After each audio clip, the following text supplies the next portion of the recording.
આજે અમે માનનીય મુખ્યમંત્રી શ્રી, શિક્ષણ મંત્રી શ્રી અને શિક્ષણ સચિવને પત્ર દ્વારા ગંભીર બાબતમાં ધ્યાન દોર્યું છે. આવતીકાલથી 3 દિવસનો સમગ્ર ગુજરાતમાં શાળા પ્રવેશોત્સવનો કાર્યક્રમ ચાલુ થાય છે. ત્યારે આ શિક્ષણ વિભાગ દર વર્ષની જેમ સારી શાળાઓ સિલેક્ટ કરીને ત્યાં ચૂંટાયેલા પદાધિકારીઓ અને અધિકારીઓને મૂકીને જે વરવી વાસ્તવિકતાઓ છે એને આ કાર્યક્રમોના આડમાં ઢાંકવાના કામો કરી રહી છે એવું અમને લાગી રહ્યું છે.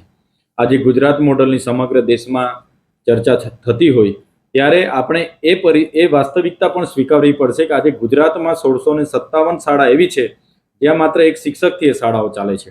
એમાં 1363 શાળા તો માત્ર આદિવાસી ગ્રામ્ય વિસ્તારોમાં છે કે જ્યાં એક શિક્ષકથી એ શાળાઓ ચાલે છે. તો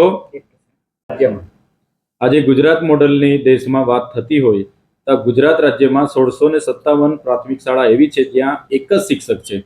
અને એવી જ રીતે એમાં પણ 1363 શાળાઓ આદિવાસી ગ્રામ્ય વિસ્તારોમાં છે જ્યાં ગરીબ મધ્ય વર્ગના આદિવાસી બાળકોને બીજો કોઈ વિકલ્પ નથી રહેતો, માત્ર સરકારી શાળામાં ભણતા હોય છે. ત્યાં આવી પરિસ્થિતિ છે ત્યારે આપણે સ્વીકારવાનું રહ્યું. અને સાથે સાથે જે ઓરડાઓની ઘટ છે, આજે 2500થી વધારે શાળાઓ જર્જરિત છે, બાળકો ભયના ઓથારે ભણી રહ્યા છે. એમાં પણ 1000થી વધારે શાળાઓ ગામોમાં એવું છે કે ત્યાં ભણવા માટેના વર્ગખંડો નથી.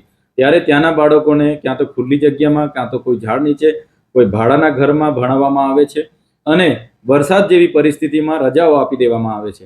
ત્યારે આવી ગંભીર પરિસ્થિતિમાં એક શિક્ષક 1 થી 5 ધોરણને કઈ રીતના ભણાવી શકે? અને જ્યારે એનું વહીવટીનું કાર્ય હોય, કોઈ તાલુકા જિલ્લા કક્ષાના કાર્યક્રમો હોય કે મિટિંગ હોય, ત્યારે આ બાળકો કોના ભરોસે મૂકીને જઈ શકે? ત્યારે હજારો કરોડના સ્માર્ટ ક્લાસરૂમો બનાવવામાં આવ્યા. સરકાર એમના 4335 સ્માર્ટ ક્લાસરૂમોની વાતો કરે છે, પણ આ વિસ્તારોમાં નથી નેટવર્ક કે નથી વીજળી. તો આ ક્લાસરૂમોની શું દશા છે એ પણ સરકારે જોવું રહ્યું. સાથે સાથે આ વર્ષે શિક્ષણનું બજેટ 45,000 કરોડથી પણ વધારે છે. ત્યારે આપણે ભણશે ગુજરાતની વાત કરીએ છીએ, પણ 76,000 જેટલા તો શિક્ષકોની ઘટ છે. આપણે વિશ્વગુરુ બનવાની વાત કરીએ છીએ, અહીં શાળાઓમાં ભણાવવા માટે ગુરુ નથી. ત્યારે અમે સરકારને અપીલ કરીએ છીએ, વિનંતી કરીએ છીએ કે બીજા બધા ઉત્સવો કરતાં પણ અગત્યનું જે કોઈ બાબત હોય તો શિક્ષકોને શાળા પ્રવેશોત્સવ કરાવો, શિક્ષકોની ભરતી કરો અને જે ટેટ પાસ ઉમેદવારો છે એ કાયમી શિક્ષક માટે એમણે તમામ કસોટીઓ પાસ કરી છે, ત્યારે એમને નિમણૂકો આપો અને આ જે ઘટ શિક્ષકની છે, શિક્ષકોની ઘટ પૂરી થાય એવી આપશ્રીને અમારી વિનંતી છે. સાથે સાથે આવનાર દિવસોમાં આ ભૌતિક સુવિધાઓ, આ શાળાના ઓરડાઓ હોય કે શાળામાં શિક્ષકોની વ્યવસ્થા હોય, એ નહીં થશે તો મજબૂરન અમારે સરકાર સામે સરકારના કાર્યક્રમોનો બહિષ્કાર કરવો પડશે.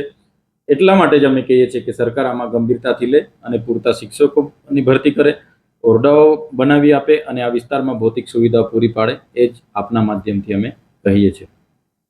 સરકાર અને ગુજરાતના શિક્ષણ વિભાગ દ્વારા દર વર્ષની જેમ આ વર્ષે પણ શાળા પ્રવેશોત્સવ કન્યા કેળવણીનો કાર્યક્રમ રાખ્યો છે. અને એ કાર્યક્રમ દરમિયાન ગુજરાત સરકારના મુખ્યમંત્રી સહિત તમામ મંત્રીમંડળ અને અધિકારીગણ, સંધિ અધિકારીઓ પણ તમામ તાલુકાઓમાં, જિલ્લાઓમાં જવાના છે. અમે પણ આજે અમારા મત વિસ્તારના શાળા પ્રવેશોત્સવના કાર્યક્રમોમાં છે. ત્યારે અભિગમ ખૂબ સારો છે. એમને આવકારીએ છીએ કે અધિકારીગણ પણ ગામડાઓમાં, નાની નાની શાળાઓમાં આવે છે. સારી વાત છે અને થવું જ જોઈએ. પણ જે આજની મારી મુલાકાતો દરમિયાન જે મારા ધ્યાન પર આવ્યું છે, આજે હું મોટી કાલબીમાં પહેલી શાળામાં ગયો, ત્યાં 73 જેટલા બાળકો હતા, માત્ર એક જ શિક્ષક છે.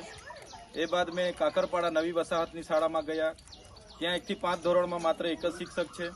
ત્યારબાદ હું સાંભરપાડા નવી વસાહતમાં ગયો, ત્યાં ઓરડાઓ પણ જર્જરિત છે. છોકરાઓ એક ઓરડામાં 5 ધોરણ ભણે છે, ત્યાં પણ એક જ શિક્ષક છે અને જર્જરિત હાલતમાં છોકરાઓ ભયના ઓથારા હેઠળ ભણે છે. ત્યારબાદ હું હરિપુરા ગયો, હરિપુરામાં 50 બાળકો હતા. 50 બાળકોની અંદર માત્ર એક જ શિક્ષક છે અને 2 ઓરડા આજે પડું કાલે પડું એવી જર્જરિત હાલતમાં છે. ત્યારે આજે એ બાદ હું આ 5મી શાળા જૂની આંબાવાડી ખાતે પહોંચ્યો છું. અહીંયા પણ બાળકોને અમે આવકાર્યા છે, પ્રવેશ આપ્યો છે. અહીંયા પણ છેલ્લા 6 વર્ષથી ઓરડાઓની દરખાસ્ત કરી છે, પણ નવા ઓરડાઓ આજ દિન સુધી બન્યા નથી. ત્યારે આપ સૌના માધ્યમથી હું સરકારશ્રીને વિનંતી કરું છું કે ગુજરાત શિક્ષણ વિભાગનું 45,000 કરોડ રૂપિયાનું બજેટ છે. 1600થી 1600 થી પણ વધારે શાળાઓમાં એક જ શિક્ષક છે. એમાં 1300 થી વધારે શાળા તો એવી છે કે જે આદિવાસી વિસ્તારોમાં જ એક શિક્ષકથી ચાલે છે. ત્યારે શિક્ષકોની પૂરતી ભરતી કરવામાં આવે અને ખાસ કરીને આદિવાસી વિસ્તારોના બાળકો આવી સરકારી શાળા પર જ નિર્ભર છે. એમાં અહીંના બાળકો પાસે બીજો કોઈ વિકલ્પ નથી. ત્યારે પૂરતા શિક્ષકો ભરવામાં આવે, પૂરતા ઓરડાઓ આપવામાં આવે એવી અમારી માગણી છે. આજે મારી 5 શાળાની મુલાકાત દરમિયાન તમામ શાળાઓમાં એક જ શિક્ષક છે અને ઓરડાઓ જર્જરિત છે, જે ગંભીર બાબત છે. આપણે વિશ્વગુરુ બનવાની વાતો કરીએ છીએ, શાળાઓમાં પૂરતા ગુરુ નથી એટલે નથી ચાલવાનું. 70,000 જેટલા શિક્ષકોની જગ્યા ખાલી છે, ત્યારે કઈ રીતના ગુજરાત ભણશે? આ ગંભીર બાબત પર આ શિક્ષણ શાળા પ્રવેશોમાં સરકારે ધ્યાન આપીને ભરતી કરવી જોઈએ એવું હું માનું છું. સાથે સાથે ટેટ પાસ ઉમેદવારો જે શિક્ષક બનવા માટે લાયક છે, ત્યારે એ ઉમેદવારોને કાયમી શિક્ષકોની ભરતી કરવામાં આવે અને ભરવામાં આવે એ જ મારી માંગણી છે. અને આવનાર દિવસોમાં સરકાર આ તરફ સકારાત્મક પગલાં ભરે એવી આપના માધ્યમથી મારી અપીલ છે. ધન્યવાદ. આજે હું મારા મત વિસ્તારની પ્રાથમિક શાળાઓની મુલાકાતમાં નીકળ્યો છું. આ મારી ત્રીજી પ્રાથમિક શાળાની મુલાકાત છે. પણ આ ચોપડી ગામમાં આવ્યા બાદ જોયું તો આ શાળાનું તાળું મારેલું હતું. તો ગામના યુવાનોને, અહીંના એસએમસીના સભ્યોને મેં પૂછ્યું કે શાળા કેમ બંધ છે? તો આ શાળામાં શિક્ષક જ નથી. અહીંયા 32 જેટલા વિદ્યાર્થીઓ છે. આ ગામમાં 300 થી પણ વધારે વસ્તી છે. આનાથી પણ વધારે બાળકો અહીંયા ભણવા માંગે છે, પણ શિક્ષક ના હોવાના કારણે આ બાળકોનું ભવિષ્ય અંધારમય છે. એક બાજુ વિશ્વગુરુ બનવાની વાત થતી હોય, કન્યા કેળવણી, શાળા પ્રવેશોત્સવ જેવા ઉત્સવોની વાત થતી હોય, બડેગા ઇન્ડિયાની વાત થતી હોય, તો આ ગામમાં પ્રાથમિક શાળામાં માસ્તર ન હોવાના કારણે શાળા બંધ છે. ત્યારે અમે સરકારને ધ્યાન દોરવા માંગીએ છીએ કે આવી જેટલી પણ શાળાઓમાં કાયમી શિક્ષકો નથી, ત્યાં કાયમી શિક્ષકો મૂકવામાં આવે. જે શાળાઓના ઓરડાઓ નથી એ શાળાઓના ઓરડાઓ બનાવવામાં આવે. અગર આમ કરવામાં નહીં આવશે તો આવનાર દિવસોમાં આ વિસ્તારમાં અમે કન્યા કેળવણી અને શાળા પ્રવેશોનો બહિષ્કાર કરીશું. કેમ કે આદિવાસી સમાજ ભણવા માંગે છે, પણ આવી વાસ્તવિક પરિસ્થિતિના લીધે અમારા બાળકો ભણી નથી શકતા. એટલા માટે અમે સરકાર આમાં ગંભીરતાથી નોંધ લે એ સરકારને અમે વિનંતી કરીએ છીએ.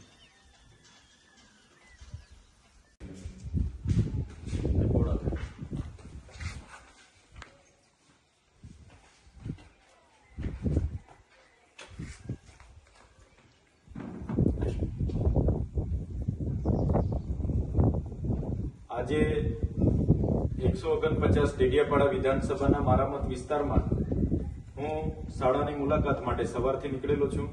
શરૂઆતમાં હું નામગીર પ્રાથમિક શાળામાં ગયો, ત્યારબાદ ગીચડ પ્રાથમિક શાળામાં ગયો અને હમણાં ચોપડી 2 રીંગાપાદર પ્રાથમિક શાળામાં આવ્યો છું, જ્યાં તમે જોઈ શકો છો કે ડેડિયાપાડા વિધાનસભા અને લોકસભાનું પણ આ બૂથ ફાળવેલું છે અને આ પ્રાથમિક શાળામાં આપણે ઊભા છે. અહીંયા આવીને મેં જોયું અને ગામવાળા મારા સાથી મિત્રો અને યુવાનોને પૂછ્યું, ત્યારે અહીંયા શાળા છે 32 જેટલા ગયા વર્ષે વિદ્યાર્થીઓ પણ હતા. આ ગામમાં 300 થી વધારે વસ્તી પણ છે, પણ એક પણ માસ્તર આ શાળામાં નથી. શિક્ષક ન હોવાના કારણે આજે શાળા બંધ હતી. હમણાં જ ગામના વડીલને, એસએમસીના સભ્યને બોલાવીને તાળું ખોલાવેલું છે. ત્યારે વાસ્તવિક પરિસ્થિતિ આ છે. આગળના ગામડામાં મેં જોયું તો ત્યાં ઓરડા નથી. ગીચડમાં જર્જરિત હાલતમાં બાળકો ભણે છે. એવી રીતના ઘણી શાળાઓમાં આ પરિસ્થિતિ છે. ત્યારે આવનારી કન્યા કેળવણી મહોત્સવ હોય કે શાળા પ્રવેશ મહોત્સવ હોય, જ્યાં સુધી આવી શાળાઓમાં પૂરતા શિક્ષકો નહીં હશે, જર્જરિત શાળાઓના પૂરતા ઓરડા નહીં હશે, તો આ બંને કાર્યક્રમોને અમે બહિષ્કાર કરીશું. અને અમને પહેલા શિક્ષકો અને પહેલા શાળાના ઓરડા મળે એ અમે સરકાર પર માગણી કરીશું. આ વાસ્તવિક પરિસ્થિતિ છે કે અહીંના બાળકો ભણવા માંગે છે, પણ શિક્ષક જ નથી. સરકારે શિક્ષક જ નથી મૂક્યા.